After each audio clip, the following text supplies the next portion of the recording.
Assalamualaikum warahmatullahi wabarakatuh. Kita tahu lautan itu begitu luas, biru, satu warna tetapi mengandung berbagai hal. Kenapa dia bisa damai, bisa menjadi tempat yang begitu banyak mengandung kebaikan-kebaikan, kemanfaatan bagi manusia? Karena laut itu siap menampung apa saja. Dia adalah tempat berakhirnya berbagai jenis air. Bahkan pada saat itu berbagai jenis hal-hal yang kita anggap mungkin tidak baik.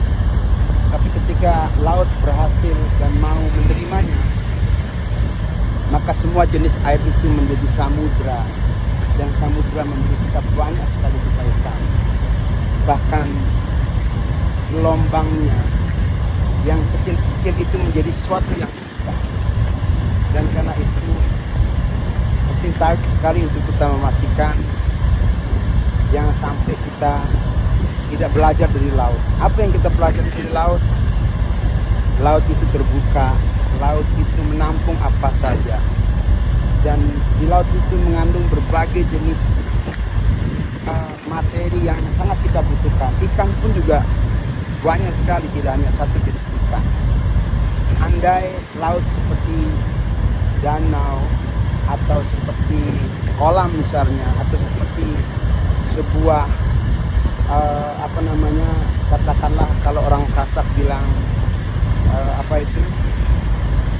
semacam tempat penampungan air yang sementara, karena mungkin habis digali lalu kemudian air ada di sana, dia tidak akan seperti lautan, karena lautan menampung air dari berbagai sumber air, berbagai jenis air, dan karena itulah dia memberi banyak hal kebaikan buat manusia dan buat kehidupan bumi itu sendiri.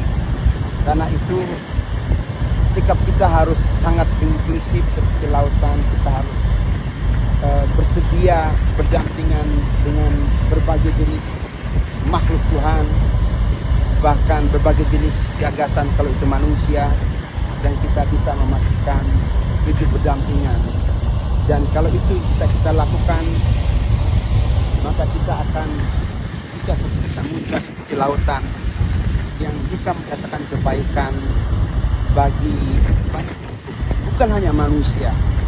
Dan manusia itu sendiri mendapatkan kebaikan begitu banyak dari lautan.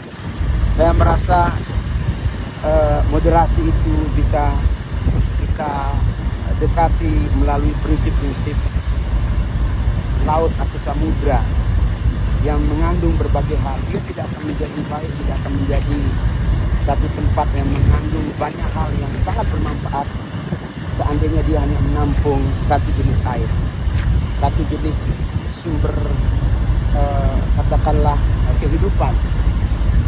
Karena itu mari kita belajar dari laut. Kita harus bersifat saling menghormati, saling menghargai, sehingga kita bisa menjadi kekuatan seperti kekuatan air. Bayangkan air bisa juga mendatangkan satu bencana ketika, kenapa? Bukan bencana tetapi energi yang ada pada air itu luar biasa. Bahkan belakangan ini sudah dibuat pembangkit energi dari gelombang ini. Jadi lautan itu bukan hanya dia indah gelombang itu, tetapi juga dia mendatangkan kebaikan yang begitu banyak. Maka perlu kita belajar dari laut sebagai ciptaan Allah yang luar biasa, yang kemudian darinya kita merasakan kebaikan yang begitu banyak. Dengan satu prinsip, dia menerima berbagai sumber, berbagai jenis makhluk, pertumbuhan dan lain sebagainya yang semakin dalam kita selami, maka semakin banyak yang kita dapatkan. Demikian yang bisa kita pelajari salah satunya dari lautan. Semoga ada manfaatnya. Wassalamualaikum warahmatullahi wabarakatuh.